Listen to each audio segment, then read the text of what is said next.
saudara lari dari masalah. Betul atau tidak? Jangan terbiasa menghindari masalah. Setan. Oh, merinding. Oh, ini setan ini. Udah Tuhan, bersama dengan Tuhan, bulatkan tekad. Daya juang kita harus ditingkatkan. Dalam bahasa pendidikan namanya resilience, saudara. Apa daya lenting, meloncat lebih tinggi. Saya ingin bilang, kita tidak tahu kapan Tuhan akan pakai kita, saudara. Tetapi marilah kita bersedia setiap saat, pergunakan cara pandang kita, mata rohani kita melihat bahwa Tuhan ada di dalam setiap kehidupan kita, bahkan di masa ini. Karena saya lihat banyak anak orang Kristen, saudara, saya tidak bisa membedakan orang Kristen dan bukan Kristen di rumah makan, saudara. Pas makanan datang langsung makan semua, saudara. Itu sepele, saudara. Shalom. Salam sejahtera bagi kita semua yang hadir hari ini. Senang sekali bisa bertemu kembali dalam kasih Tuhan Yesus Kristus. Kita bertemu dalam ibadah hari ini. Selamat datang untuk yang baru pertama kali datang beribadah di tempat ini. Tuhan Yesus menyambut Bapak Ibu semua. Mari sama-sama kita persiapkan hati dan pikiran kita untuk mendengarkan kebenaran firman Allah. Kita buka dalam kitab 1 Samuel pasal 17 ayat 25. 1 Samuel pasal 17 ayat 25. Yang sudah menemukannya katakan amin. 1 Samuel pasal 17 ayat 25. Saya akan membacakannya untuk kita semua di dalam nama Tuhan Yesus Kristus. Berkatalah orang-orang Israel itu, sudahkah kamu lihat orang yang maju itu? Sesungguhnya ia maju untuk mencemoohkan orang Israel. Orang yang mengalahkan dia akan dianugerahi raja kekayaan yang besar. Raja akan memberikan anaknya yang perempuan kepadanya, dan kaum keluarganya akan dibebaskan dari pajak di Israel. Puji nama Tuhan. Saudara, saya kasih dalam kasih Tuhan Yesus Kristus, penggalan ayat atau pernyataan yang kita baca ini adalah penggalan cerita tentang Daud mengalahkan Goliat, saudara. Mari sama-sama hari ini kita akan mengajak diri kita untuk melihat bagaimana Tuhan menyelesaikan sebuah masalah. Bagaimana Allah menyelesaikan masalah berdasarkan iman orang yang sedang menghadapi masalah. Nah, bicara tentang masalah tentunya kita punya pandangan masing-masing, saudara. Kita punya pandangan masing-masing. Besar kecil masalah kita punya perspektif masing-masing. Kita punya anggapan sendiri-sendiri. Ada yang mungkin masalah kecil dalam rumah tangganya itu jadi masalah besar di rumah tangga yang lain. Betul atau tidak, saudara? Jadi masalah itu besar atau kecil itu tergantung perspektif atau cara kita melihat masalah itu. Betul atau tidak, saudara? Saudara melihat mungkin bagi kita bilang begini, oh saya nggak punya uang, tapi di dompet ada 500.000. Tapi ada orang, saudara, dia nggak punya uang, memang nggak ada uang dalam dompet. Tapi kalau orang yang berduit, dia bilang 500.000 itu nggak ada uang. Betul atau tidak, ibu-ibu? Anak minta uang, nggak ada uang mama, padahal ada 500.000 dalam dompet. Itu perspektif, saudara. Masalah, ketika kita mengalami sebuah masalah, maka kita akan menilai masalah itu normal, saudara. Dan itu yang dialami oleh orang Israel ketika mereka berjumpa dengan sosok yang bagi mereka mustahil untuk dikalahkan, namanya Goliat. Dalam sejarah, saudara, orang Filistin itu masuk dengan 5 barisan, saudara. Dengan 5 barisan, ada 5 barisan dan dipimpin masing-masing oleh satu raksasa, saudara. Sehingga kalau kita baca dalam ayat paralel dibagi di Tawarik, saudara, kita akan menjumpai bahwa ada orang lain selain Daud yang membunuh Goliat, saudara. Karena memang ada beberapa orang tipe Goliat, orang enak waktu itu yang memiliki badan besar. Sehingga itu yang menjadi alasan mungkin, saudara, Daud mengambil 5 batu di sungai, saudara.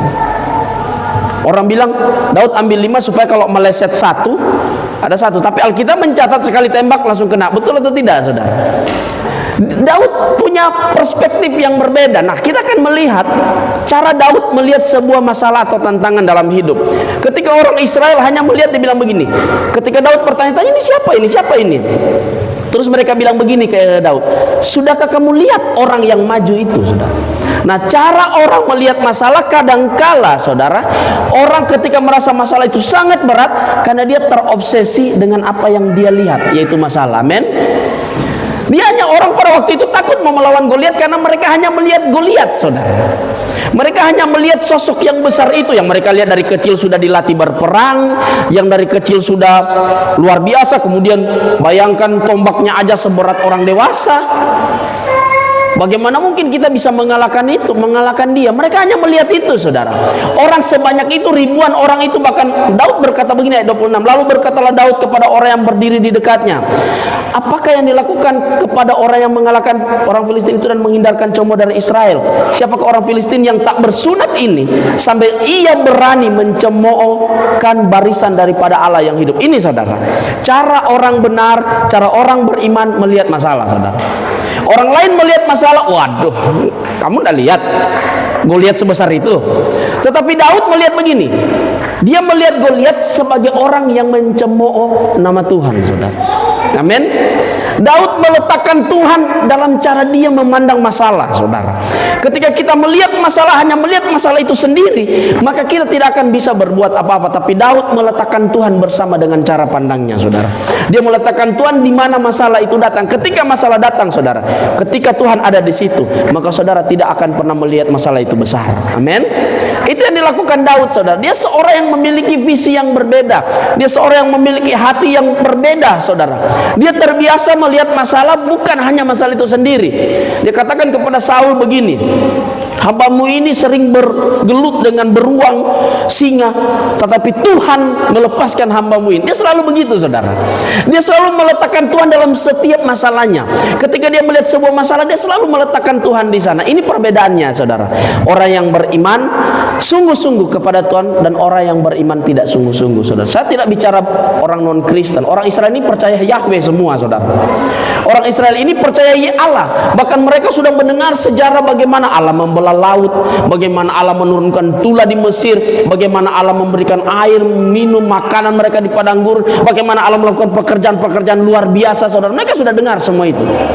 Mereka percaya, mereka seperti kita, saudara. Tetapi, saudara, kita mau jadi manusia normal menurut dunia atau menjadi manusia normal menurut Tuhan, saudara? Daud lebih memilih. Bayangkan, dari sekian banyak orang itu, saudara, cuma Daud sendiri yang berpikiran berbeda. Bahkan Saul yang raja pun dia hanya duduk-duduk. Di mana ini ya? Saya mau kayak mana ini? Padahal Alkitab mencatat Saul itu dipilih karena dia lebih tinggi dari bahu ke atas dari orang sesamanya, saudara. Artinya Saul ini orang paling besar di Israel. Dia tidak bisa berbuat apa-apa. Kenapa? Dia sama dengan orang kebanyakan melihat masalah. Ketika kita menghadapi masalah, kita bilang begini, oh Tuhan, masalah ini besar sekali.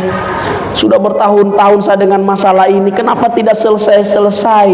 Tetapi mari kita rubah cara kita melihat masalah. Kita bilang begini, Tuhan, kami tahu Engkau bekerja lewat masalah ini. Amin. Kalau kita letakkan Tuhan di sana, saudara, maka masalah itu bukan apa-apa. Daud bilang begini, saudara. Ayat 32, dampak dari cara memandang masalah dan meletakkan Tuhan di dalam masalah itu, Daud bilang begini, ayat 32, berkatalah Daud kepada Saul, janganlah seorang menjadi tawar hati karena si Goliat. Hambamu ini akan pergi melawan orang Filistin ini. Sikap melihat masalah dengan meletakkan Tuhan di dalam masalah itu akan memunculkan optimisme iman dalam diri seorang yang percaya kepada Tuhan. Amin. Dia melihat, dia bilang begini, jangan tawar hati karena masalah ini Goliat ini masalah berhari-hari, bahkan mungkin berminggu-minggu enggak selesai-selesai. Tapi Daud dengan gagah dia bilang begini, enggak usah tawar hati. Bos, enggak usah khawatir. Saya akan melawan masalah ini. Saya akan melawan orang Filistin itu. Dia bukan sekedar mau mengalahkan Goliat. Dia punya optimisme untuk mengalahkan seluruh orang Filistin. Bayangkan, saudara. Saudara mungkin berpikir hari ini masalah saya begitu besar, hal-hal yang terjadi dalam begitu pelik, begitu berat. Tetapi saudara, saya mau katakan hari ini, ketika kita mengubah cara pandang kita melihat masalah, maka bukan sekedar masalah itu saja yang selesai, tetapi embel-embel dari masalah itu, akibat impact dari masalah itu akan Tuhan selesaikan tepat dan indah pada waktunya. Amin. Dia katakan begini, saudara.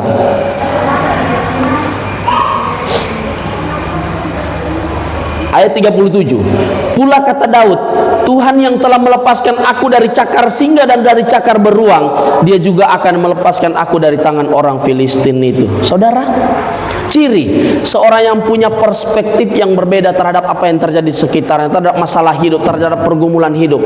Dia meletakkan Tuhan. Saya sudah katakan, dia selalu meletakkan Tuhan di masalah itu, saudara. Dan dia selalu menjadikan sejarah dia bersama dengan Tuhan, kenangan dia bersama dengan Tuhan sebagai sumber kekuatan dia untuk menapaki masalah yang sementara dia hadapi hari ini, saudara. Berapa banyak orang Kristen membandingkan masa lalu dan bilang begini, oh Tuhan, mungkin kasih karunia Tuhan selesai di waktu yang lalu. Tidak, saudara. Daud bilang begini, Tuhan yang melepaskan saya dari cakar singa dan cakar beruang, dia juga yang akan melepaskan aku dari tangan orang Filistin ini. Amin, saudara. Kalau Tuhan tolong yang lalu, Tuhan pasti tolong hari ini. Amin. Kalau Tuhan pernah menolong dulu waktu saya masih muda, Tuhan tolong dari segala macam. Sekarang saya sudah menikah, Tuhan pasti tolong. Dulu ketika saya mulai menikah dengan pergumulan Tuhan, sekarang saya punya anak, Tuhan pasti tolong keluarga saya. Iman itu yang harus ada dalam hidup kita. Cara berpikir seperti itu. Mari jemaat Tuhan, kita mengubah cara kita melihat masalah. Oke, masalah berbeda-beda, saudara. Saya katakan di awal bahwa berat masalah 30 kilo dengan orang yang berbeda itu pasti beda beratnya, saudara. Kalau saya mungkin 30 kilo, saya bisa bembeng pakai saya bisa angkat pakai satu tangan begini, saudara, 30 kilo. Tapi kalau suruh Iel yang ambil, Iel nggak bisa. 5 kilo aja dia ngos-ngosan, saudara. Pak Joshua mungkin 100 kilo langsung cok, prak, prak. Tapi kalau saya 100 kilo, keluar semua usus-usus buntu saya, saudara. Berbeda, saudara. Pekerjaan mudah sekalipun, pegang pulpen saja di kantor, saudara, pegang komputer, bagi beberapa orang itu nggak masalah. Tapi coba orang yang nggak bisa, saudara, itu masalah berat. Sakit kepalanya mulai dari subuh sampai subuh lagi, saudara. Stres, dia langsung migrain karena nggak bisa. Jadi masalah itu berbeda. Apapun masalah hidup hari ini, saudara, ketika kita merasa masalah itu berat, mari kita melihat masalah itu di samping Tuhan. Apakah masalah ini akan membuat saya tawar dengan Tuhan? Tidak, masalah ini tidak akan membuat saya tawar dengan Tuhan. Amin. Minggu lalu Sadrak, Mesak, Abednego mengajarkan kita bahwa dia bilang begini, jika Tuhan yang kami sembah menolong kami tidak akan menyembah patung itu. Tetapi sekalipun Tuhan itu tidak menolong, bayangkan, saudara, kami tetap tidak akan menyembah, saudara. Ini luar biasa iman seperti ini. Berapa banyak orang Kristen tawar, mungkin ekspektasi kita ke Tuhan, wah, saya yakin ini Tuhan pasti tolong. Yang terjadi tidak sesuai ekspektasi, saudara. Tidak sesuai harapan. Kita mulai saudara, sekalipun Tuhan tidak tolong, bukan berarti Tuhan kehilangan ketuhanannya. Amin. Amin, saudara. Sekalipun Tuhan tidak tolong kita ketika kita membutuhkan pertolongan, belajar dari Sadrak, Mesak, dan Abednego, kita mau tetap berharap kepada Tuhan. Boleh saudara fokus kepada masalah, tetapi jangan lupa di tengah masalah itu pasti ada Tuhan. Amin. Ketika murid-murid sementara mendayung, saudara, Yesus sudah jalan di pinggir perahu mereka. Apa yang mereka lihat, saudara? Mereka melihat badai, tidak melihat Yesus. Bahkan Petrus yang katanya kenal, Yohanes yang katanya kenal ke Yesus, mereka bilang itu hantu. Bayangkan, saudara, Tuhan mereka bilang hantu. Tuhan mungkin mau menolong kita, Tuhan sudah tiup-tiup di telinga, setan, merinding, ini setan ini, saudara. Padahal Tuhan loh itu, saudara. Itu kenapa? Kita terbiasa fokus kepada masalah, saudara. Kita terbiasa fokus kepada duka yang kita alami, saudara. Saya pernah cerita dulu, ada teman saya, saudara, di Manado.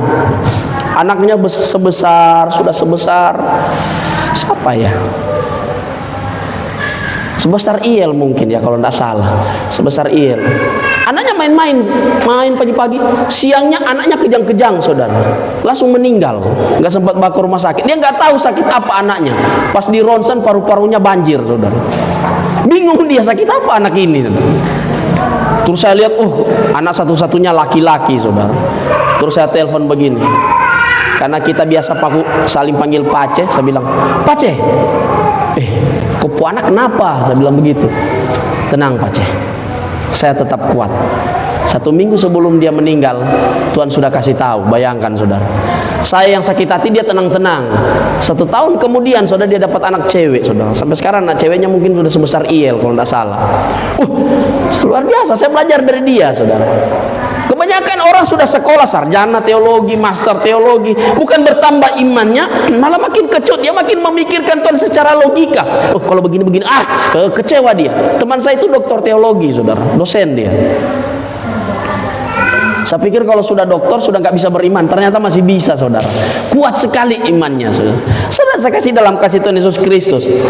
Ketika Daud, kita tahu cerita ini, saudara. Kita tahu cerita ini. Ketika Daud mulai beriman, dia melihat masalah bukan lagi masalah itu sendiri. Ingat, saudara, masalah tetap harus dilihat. Jangan saudara lari dari masalah. Betul atau tidak? Jangan terbiasa menghindari masalah, saudara. Masalah tetap harus kita tengok, harus kita hadapi. Tetapi di samping masalah itu, kita harus tempatkan namanya Tuhan, saudara. Amin. Ketika Tuhan ada di sana, maka masalah itu akan menjadi bukan apa-apa di hadapan kita. Tuhan kita lebih besar dari segalanya. Ada lagu bilang, Yesus lebih besar dari segala-galanya. Saudara, dia tak tinggalkanku seorang diri. Saudara, ini lagu sangat luar biasa. Saudara, saya kasih dalam kasih Tuhan Yesus Kristus. Ketika kita mungkin menghadapi kehidupan yang begitu pelik, ingat saudara, Alkitab mencatat dunia ini tidak akan semakin baik-baik saja. Dunia ini akan semakin jahat, saudara. Alkitab catat bahwa Yesus bilang di akhir zaman nanti kita akan dibenci oleh karena nama Yesus. Saudara akan dibenci bukan karena saudara kikir. Saudara akan dibenci bukan karena saudara ganteng, terlalu ganteng. Tidak, saudara. Saudara tidak akan dibenci karena saudara terlalu jelek.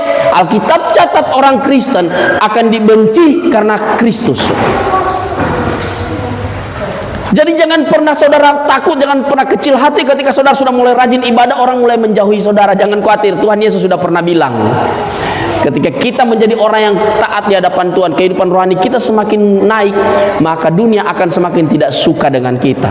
Di sisi yang lain, iblis sementara mengatur strategi. Ingat saudara, tempatkan Tuhan di setiap masalah hidup kita. Jangan lari dari masalah, tapi tempatkan Tuhan di sana, saudara. Amin. Berpikir jangan seperti orang kebanyakan. Ada motivator-motivator besar bilang begini, coba bayangkan masalah itu kecil, susah sekali om. Itu tidak seperti omongan ditinggalkan oleh orang yang saya cintai, terus saya mau bilang ini tidak terjadi apa-apa, ini tidak apa-apa, ini kecil. Itu susah sekali, saudara. Caranya saudara bisa bersedih, silakan. Tuhan tidak pernah larang kita untuk bersedih. Bahkan Alkitab catat lebih baik ke rumah duka, betul kan? Menangis bersama orang yang berduka itu benar, saudara. Tetapi jangan sampai kita berduka lalu kita kecewa dengan Tuhan. Itu saja, saudara. Orang Kristen tidak boleh berduka, silakan. Orang Kristen boleh menangis, silakan. Orang Kristen boleh kecewa, silakan, saudara. Tapi ketika kita kecewa, ingat satu sosok yang selalu menolong kita. Di masa lalu dia pernah menolong kita, hari ini juga dia pasti akan menolong kita. Amin. Perbuatan Tuhan tidak pernah lekang oleh waktu, tidak pernah dapat dibatasi oleh ruang dan waktu, saudara. Tidak bisa. Yesus katakan bahwa dan ketahuilah, aku menyertai kamu sampai akhir zaman, saudara. Yesus ada hari ini. Yesus akan menjamah setiap kita. Dia akan memulihkan keluarga kita. Saudara sudah berapa lama berdoa untuk suami? Suami menjadi Goliat dalam hidup kita. Katakan, demi nama Tuhan, saya akan datang dan melawan Goliat itu. Jangan suruh, pendeta bilang lawan. Oke Pak. Pendeta bilang lawan, kata Goliat. Bapak Goliat. Oke, pegang parang. Saya pegang parang. Bukan begitu, saudara. Ada optimisme yang akan muncul. Kita bisa mengalahkan semua masalah dan dampak-dampaknya. Selanjutnya, saudara, apa yang dilakukan oleh Daud? Dia pergi mengambil batu, dan Alkitab catat dengan jelas sekali, dia mulai putar ali-alinya. Sekali lepas, saudara, tertancap di dahi Goliat. Sekali lepas. Artinya apa, saudara? Ketika Tuhan menyelesaikan masalah kita, Tuhan menggunakan kita, bukan orang lain, saudara. Amin. Jangan saudara masalah saudara mau orang lain yang selesaikan. Pergi ke tetangga, bu, ini bu, aduh, gimana ya bu, ini. Jangan saudara, jangan terbiasa masalah saudara orang lain yang mau selesaikan. Selesaikan sendiri dengan Tuhan. Berdoa kepada Tuhan, belajar menyerahkan semuanya kepada Tuhan. Biar Tuhan yang melakukan sisanya, saudara. Itu seperti kalau rapat, saudara, Saya kalau rapat saya senang itu. Orang yang usul, dia yang akan bertanggung jawab dengan usulnya, saudara. Begitu, saudara harus bertanggung jawab. Masa saudara usul, terus orang lain yang kerja? Idenya dari saudara, berarti saudara pemimpin proyeknya. Masalahnya saudara yang bikin, ya saudara harus selesaikan. Bersama dengan Tuhan, kita akan melakukan perkara yang besar. Lagu tadi bilang, ku menang bersama Yesus Tuhan. Itu lagu sekolah minggu, saudara. Pak Budi WA saya ingin lagu sekolah minggu, Pak, besok. Oke. Ku menang bersama Yesus Tuhan, itu lagu sederhana. Tapi berapa banyak orang Kristen kalah bersama dirinya sendiri. Kenapa? Dia terlalu mengandalkan kekuatannya, koneksinya. Oh, saya orang pintar, saya sekolah tinggi, saya lulusan terbaik, cum laude, apa segala macam, cum darat. Segala macam dia banggakan. Tetapi ingat saudara, pada satu titik kita tidak bisa melakukan apa-apa tanpa Tuhan. Daud menyelesaikan masalahnya dengan tangannya sendiri bersama dengan Tuhan, saudara. Saul suruh pakai baju sirah dia, saudara. Ayat 39 dia bilang begini, aku tidak dapat berjalan dengan memakai ini sebab belum pernah aku mencobanya. Kemudian ia menanggalkannya. Artinya Saul berusaha pakai baju sirahku, pakai, tapi Daud nggak bisa. Dia hanya membawa dirinya sendiri. Bayangkan saudara, di mata kakak-kakaknya mungkin mereka sudah lihat ini, mati Daud. Pertama, Daud ke medan perang nggak pakai ketopong, nggak pakai perisai, nggak bawa pedang, cuman bawa kayak sekarang model katapel itu, saudara, dan bawa baju gembalanya, saudara. Ini orang mau berperang atau mau piknik? Secara fisik dia nggak siap, tetapi secara mental dan rohaninya, saudara, dia siap. Dia tahu ketika saya maju, Tuhan ada bersama dengan saya. Bahkan dia bilang begini, hari ini juga kepalamu akan kupenggal dengan pedangmu sendiri. Bayangkan, saudara. Orang ketawa, hei Daud, mau mendekat saja ke Goliat susah, apalagi mau ngambil pedangnya Goliat terus potong kepalanya, saudara. Emangnya Daud cuma potong? Enggak, saudara. Tetapi kita tahu cerita ini, sudah di akhir cerita Daud menjadi pahlawan saat itu juga. Dia tidak menyepelekan urapan yang Tuhan kasih ke dia. Dia sudah diurapi sebelumnya menjadi raja. Dia tidak mengecilkan karunia yang Tuhan kasih dalam hidupnya. Dia orang paling kecil, dia paling muda di dalam keluarganya, saudara. Dia orang yang paling terabaikan. Bahkan ketika Samuel datang, hampir bapaknya lupa kalau ada anak Daud, saudara. Semua anak-anak sudah diundang makan. Samuel bilang begini, sudahkah semua ini? Oh, ada satu, hampir lupa bapaknya, saudara. Bayangkan, dia orang biasa, dia bukan anak dewasa, dia anak-anak yang pada umumnya, saudara. Dia orang biasa, tidak perlu menjadi orang kaya, tidak perlu saudara berdiri di sini untuk berkhotbah seperti saya, tidak perlu saudara berdiri atas mimbar memimpin pujian, main musik dan singer segala macam, saudara. Tetapi jadilah diri sendiri dan kalahkan masalah kita, saudara. Ingat, Daud tidak menjadi Saul, Daud menjadi Daud, saudara. Dia menggunakan pengalaman mengalahkan beruang, mengalahkan singa untuk menjadi batu loncatan, mengalahkan masalah yang besar di depannya, saudara. Sudah berapa lama kita jadi orang Kristen, saudara? Ada berapa banyak pertolongan Tuhan dalam hidup kita? Saudara jadi orang Kristen dari lahir dan hari ini sudah 40, mungkin seperti saya 40, berarti sudah 40 tahun Tuhan tolong kita, saudara. Tidak cukupkah itu menjadi jaminan bahwa Tuhan ada bersama dengan kita? Ibu-ibu yang sudah berapa kali melahirkan, 4, 5, sesar semua, tidak cukupkah itu menjadi jaminan bahwa Tuhan memelihara kita?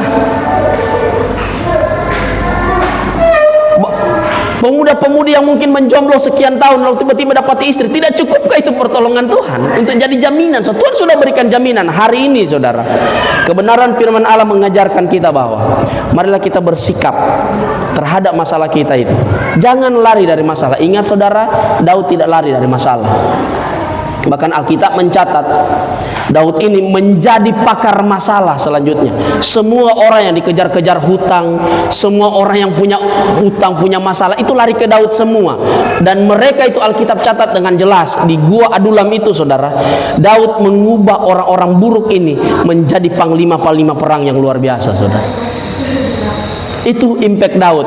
Kenapa? Dia punya perspektif yang berbeda. Dari satu orang dapat mengubah banyak orang, saudara. Saudara jangan mulai dengan orang lain, mulai dari kita sendiri. Kita optimis bersama dengan Tuhan, amin. Yakin saudara-saudara akan maju bersama dengan Tuhan. Bulatkan tekad. Daya juang kita harus ditingkatkan. Dalam bahasa pendidikan namanya resilience, saudara. Apa daya lenting, meloncat lebih tinggi. Daya lenting kita, daya lenting semangat kita harus tinggi, resilience kita harus tinggi, saudara. Sehingga kita menjadi orang Kristen yang tidak diam saja. Saya pernah katakan yang lalu, ada loncatan iman yang harus kita lakukan. Mungkin hari ini kita menjadi orang Kristen yang biasa-biasa, tapi mari kita pertontonkan iman kita, karena Alkitab catat bahwa tunjukkanlah, kerjakanlah keselamatan, perlihatkan keselamatan kita. Jangan menjadi orang Kristen yang adem ayem, saudara. Oh, yang penting mereka lihat saya masuk ibadah, tetapi di tempat kerja banyak yang ditawar. Jangan, saudara. Kita tidak tahu masalah itu datang kapan. Masalah Goliat itu datang ketika Daud mungkin tidak siap. Dia maksudnya ke medan perang itu cuma satu, saudara, antar makanan untuk kakak-kakaknya. Dia nggak bermaksud untuk berperang. Bisa saja saudara tiba-tiba dapat cobaan, dapat masalah di perjalanan, saudara bermaksud cuma refreshing. Oh, saya ini mode jalan-jalan ke pantai, kok tiba-tiba saya penginjilan. Kita tidak tahu kapan Tuhan akan pakai kita, saudara.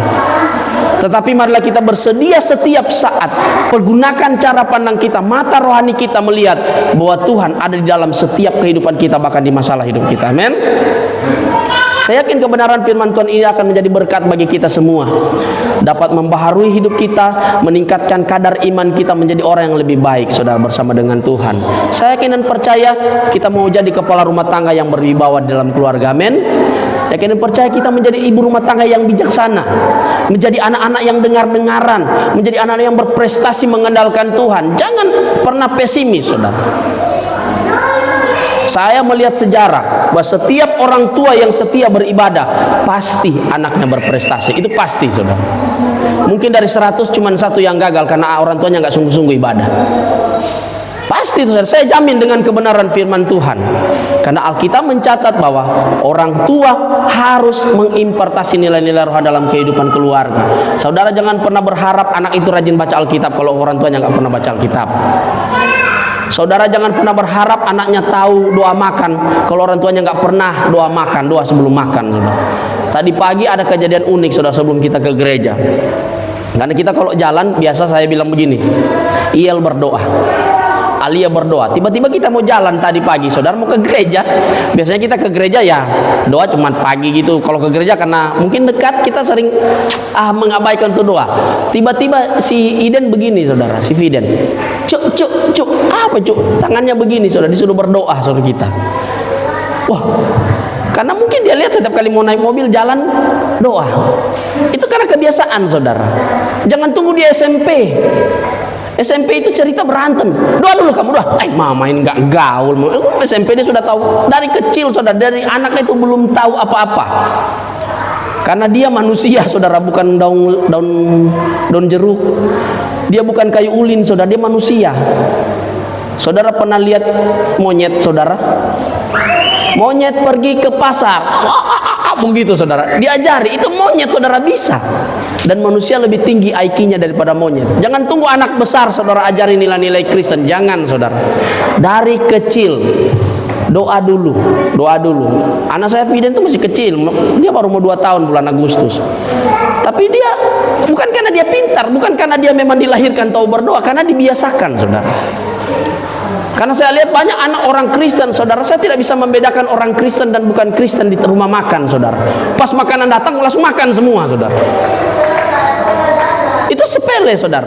Kehidupan kita harus kita nampakkan, karena kita tidak tahu kapan waktunya Tuhan mengizinkan kita menjadi pahlawan iman di tengah-tengah kehidupan kita. Amin. Kebenaran firman Allah saya tibakan di sini, kiranya dapat memberkati kita semua. Mari kita tundukkan kepala, kita mau berdoa untuk kebenaran firman Allah.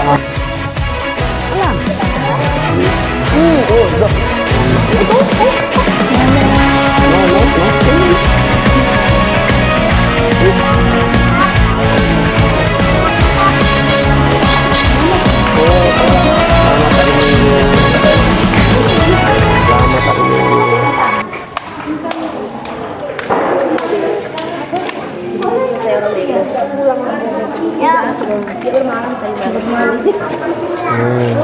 hari Minggu. Wah, selamat hari Minggu. Selamat hari Minggu. Selamat hari Minggu.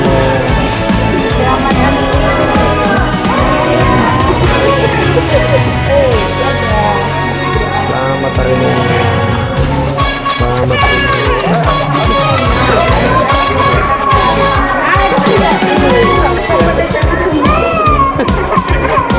Selamat hari Minggu. Ya, Pak.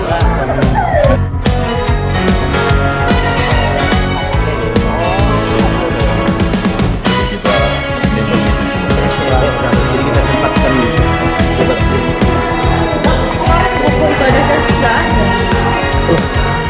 dia nggak bilang ke saya kok